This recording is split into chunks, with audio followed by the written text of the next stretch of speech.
is Shuayb. I'm a third year medical student at Wits University, and I was asked by Seluleko to talk about my journey into medicine at Wits and to answer a few questions about that. I feel like the way that I got in isn't really a route that many people consider as a way of getting in. So hopefully this can help someone that's trying to get into medicine. So to start off, I grew up in Polokwane, which is in Limpopo province. I went to a very small public school, Northern Muslim school.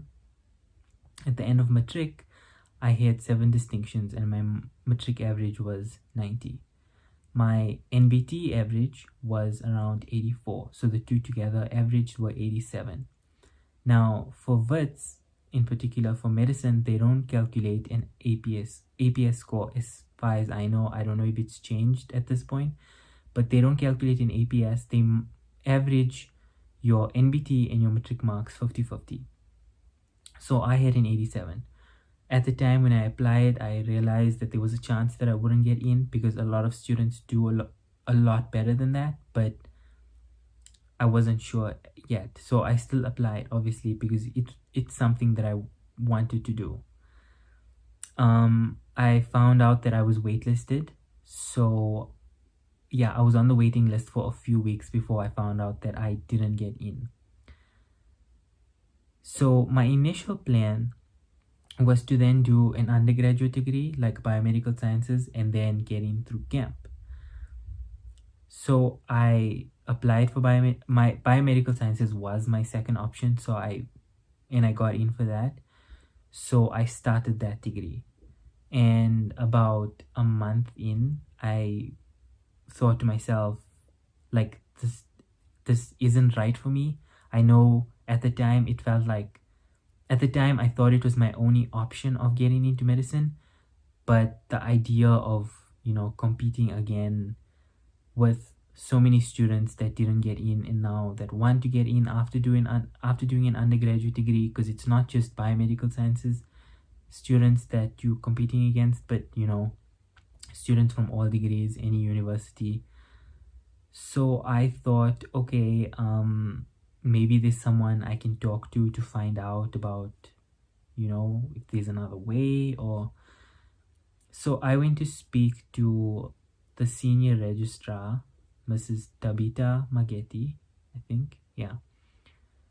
And she basically told me that I could either finish that degree, the biomedical sciences degree, and then try to get in through GEMP.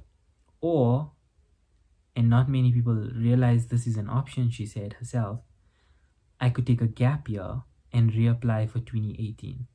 And the only reason that that's a possibility is because I had the right marks, there just wasn't space, which is why I was on the waiting list.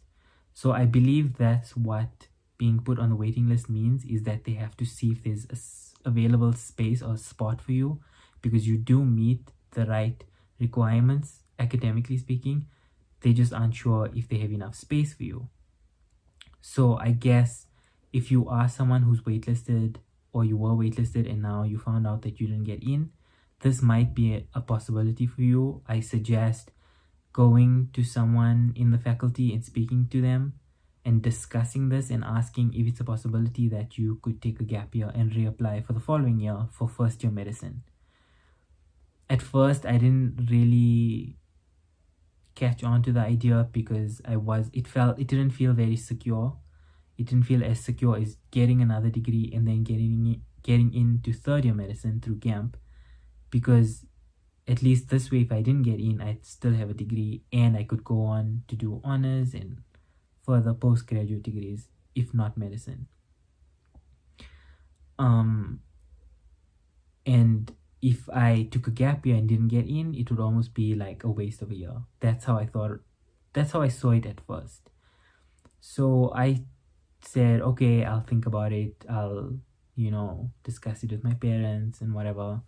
And a week later, I guess, I remember I was in a sociology class and I looked at my friend and said, I think I'm deregistering. And that's what I did. I deregistered that same day. And luckily it was early enough in the year that I hadn't written any exams, so I wasn't considered as like a tertiary student yet, I suppose.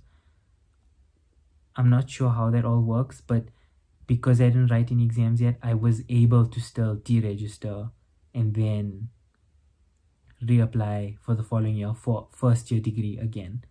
So if you are someone who was waitlisted and you are in another degree right now, hoping to get into GEMP, go and you want to take this route, go to speak to someone as soon as possible before you start writing your first block exams, because I think after that point that option falls away, but I'm not sure. So for NBT, how I prepared for the NBT. So my first time writing it, I did go in kind of blind. I didn't really prepare as much as I should have. But I feel like that's only because there isn't much information about what to expect in an NBT. But I feel like after I had spoken to the faculty about taking my gap year and reapplying for the following year, I was also advised to write my NBT again, because there was a chance that I could do better the second time writing it, which would only just further increase my chances of getting in after the gap year. And I had a year off, so I thought, okay, I might as well just rewrite it again. Even though it's not necessary, you could go in, try again with the marks that you had before, because like I said, those marks are adequate. That's why you were waitlisted. There just wasn't space. So I said, okay, I'll write the NBT again, and this time around I was going to be more prepared. So I found out about this website, Advantage Learn. They have an NBT course. It's quite expensive. That's the only downfall to it, even though it's extremely helpful and has all the information that you need really to ace your NBT. But what you can do, you and a group of friends can pool together some money and get one membership and all of you share it maybe. Yeah, because it really is such a helpful resource to have for the NBT, since there isn't that much out there. I know a lot of people didn't use it. A lot of people just learned what they were learning in high school and they did amazing in the NBT. But I feel like the NBT is a very different ball game from the work that you do in high school. So it does give you an idea of how the questions are set and what sort of content they ask about. So yeah, there's a bunch of videos on the Advantage Learn site for the NBT course, and you just have to like go through them maybe 2 times, once or twice, learn them, understand them, do the practice questions, the mock exams, and I think you should be fine. There's also a purple pepper math or something like that. Personally, I felt like the standard of the purple pepper workbook was a bit higher actually than the NBT, more difficult than what's tested in the NBT. But if you want extra practice, then I'd suggest using that. My first year experience. So I feel like academically speaking, first year is not that hectic. It is very content heavy, and that's new for someone who's coming straight out of high school. You've never really been exposed to this much work volume at once, but you do adapt to it. You do understand and learn and figure out how to keep up with the work and do well even with the content that you're being tested on. I feel like first year is mostly about learning how to be a university student, learning how to be independent if you're moving away from home, learning how to face new unseen challenges. That's what first year was about for me. Just growing, not only academically speaking, not just learning new information that was, in the field that I wanted to be doing, but also learning how to be independent, how to be a university student, how to study. Learning how to study, yes, you learn that in matric as well. You pick that up, especially if you want to do well in matric.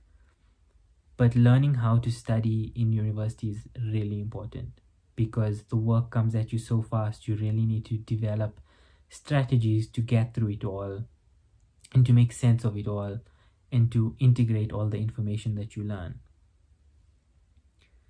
What keeps me going when the road gets tough?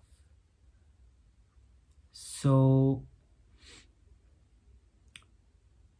I feel, okay, again, it's just about adapting to your new environment. For me, it's about adapting to my environment, adapting to the new challenges that come my way. Even though, yes, university is extremely difficult and it's a lot more,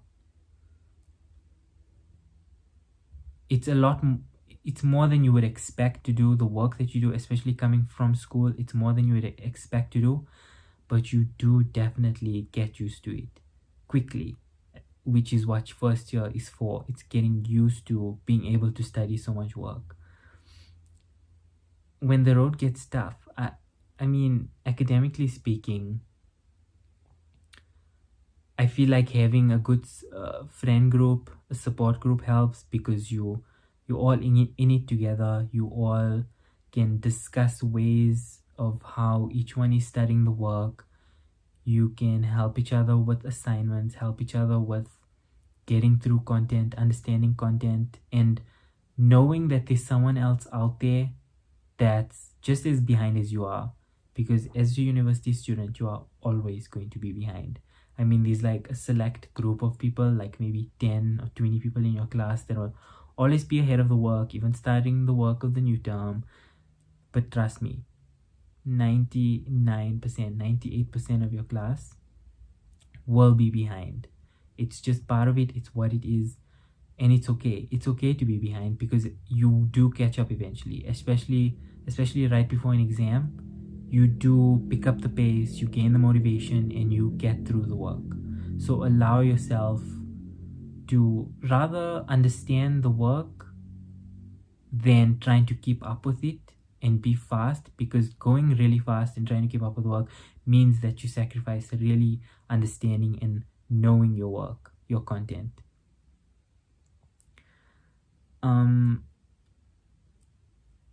Any other academic experiences and challenges?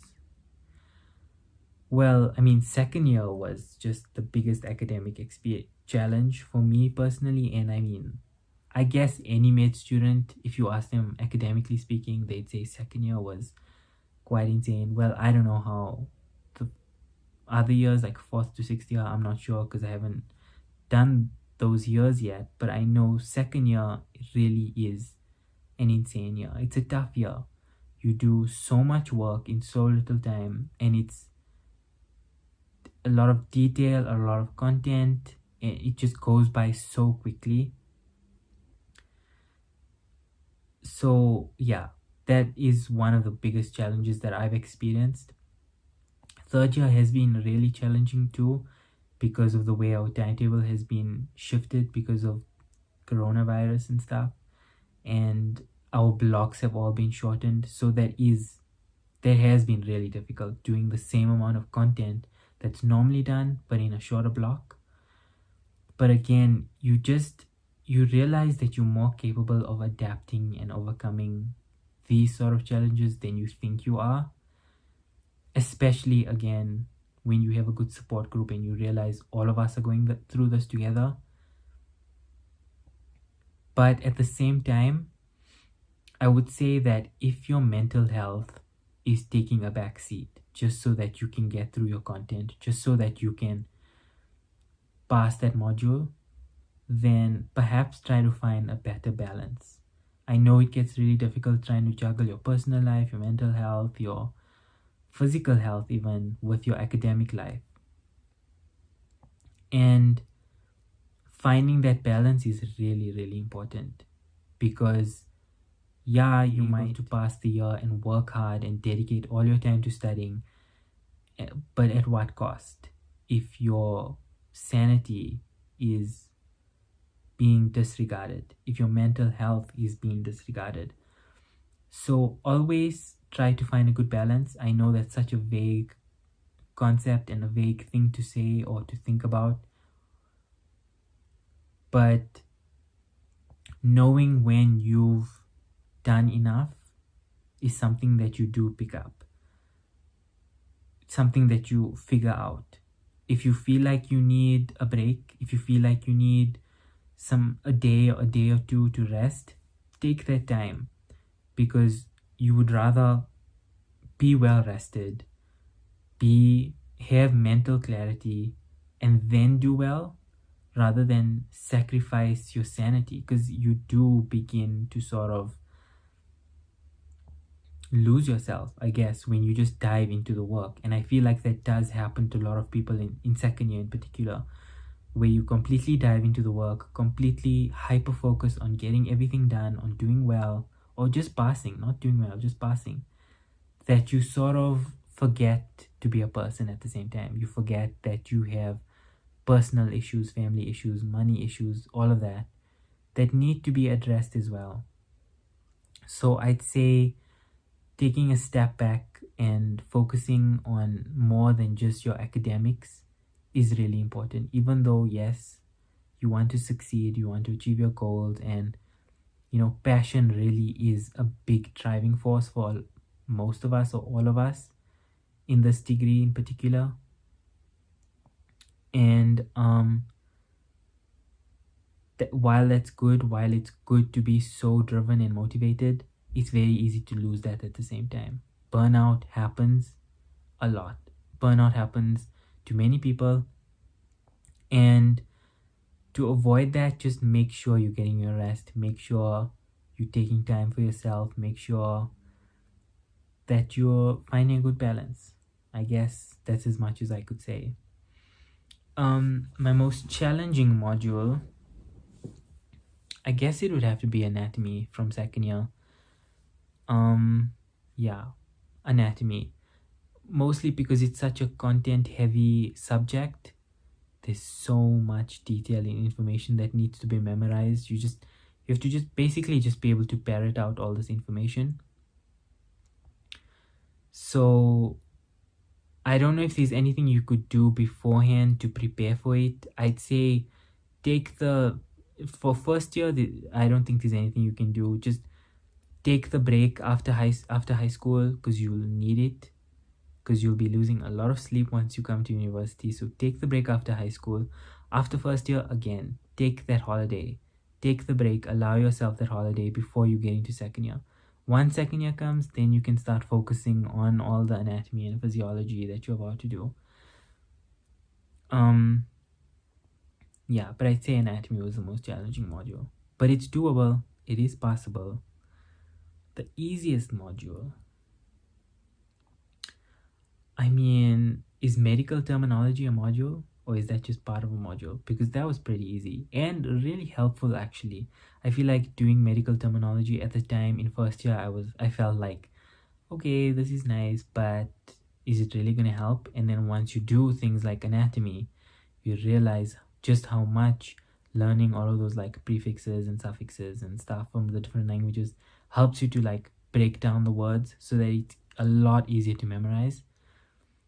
But other than medical terminology, I really enjoyed psychology in first year. Psychology was a really nice, it was a half course. Yeah, it was fun. And any other advice to the current matric students? So if medicine is what you want to do, and I feel like by the time you get to matric, you pretty much know that it's what you want. I mean, there are quite a few people that apply and just get in without actually considering it, or rather they don't apply for medicine as like, I need to get into that. It's like, oh, if I get in, I get, you know what I mean? It's just an option. But for most of you that do want to do medicine, I know this has been something that you've wanted to do for a long time, especially if you watch Grey's Anatomy like me. And I'd say just work as hard as you can, sacrifice a lot of time to work really, really hard in matric, because once you get in, then you can focus more on, hanging out with friends and having free time and being independent. While yes, of course, in matric you need to find a balance between your academic life and your social life, but at the same time, don't see it as like the year where you need to have fun and the year where you need to I guess make all these memories and grow as a person or whatever, because you will get the chance to do that afterwards. You really will. So, and I mean, that's just my personal opinion about how I saw it, because I feel like if I didn't dedicate all the time that I did in matric to studying, then I wouldn't have achieved what I did in matric. However, again, there are a lot of people that somehow manage to be, social butterflies in matric and do extremely well, and I find that amazing. I just feel like a lot of people see matric as like the final year of high school, like, oh, I need to make like the most of it. And yeah, you do, but to an extent. Find a good balance. Don't neglect your studies. Don't neglect your mental health. Don't neglect your social life. Yeah, but definitely just dedicate as much time as you can to working hard, to understanding your work, to doing every single past paper you can get your hands on. Literally, even if you have to go back to like 2008 past papers, do it. It will help. Matric is all about past papers. But other than that, I feel like if you are planning on moving for university, then enjoy the time that you have left at home with your family, if you are staying with family. And just, if you don't get into medicine, it's okay. It happens to a lot of people. There's a lot of other ways of getting in. There's the way that I got in. You can do about an undergraduate degree and get in. So it really isn't the end of the world if you don't get in. And yeah, I guess that's about it. Just work hard, study hard, keep your head down, just do as much work as you can. Enjoy your time at home with your family, especially if you're moving out after matric, if you plan to move out after matric. And yeah, that's about it. So I feel like if anyone has any other questions about matric in general, or the NBTs, about how to study for the NBTs, or just anything at all, even if you're a first year student or a second year student and you need help or advice, please just like email me or get in contact with me. I'll ask Seluleko to put my email in the description or whatever. Yeah, so yeah, please feel free to reach out for anything at all, even if you just need a friend to talk to. Like I said, having a good support group in university really is helpful. If you need a friend to talk to, someone to vent to about all the crazy amount of chemistry work that you're doing and all the crazy amount of apes work that you're doing and the anatomy and the physiology, just email me or get in contact, and I'll be happy to talk to any of you about whatever it is. Yeah, so thank you for listening. And also, I just like to say that I think what Seluleko is doing here with this channel is really amazing, because I know when I was in the position of trying to get into medicine, there wasn't a lot of information out there at the time, especially about the way that I got in. And yeah, I feel like all these videos that she's putting up, it's really really really helpful for someone who's trying to get into medicine. And I feel like a lot of students are going to find a lot of useful information from these videos.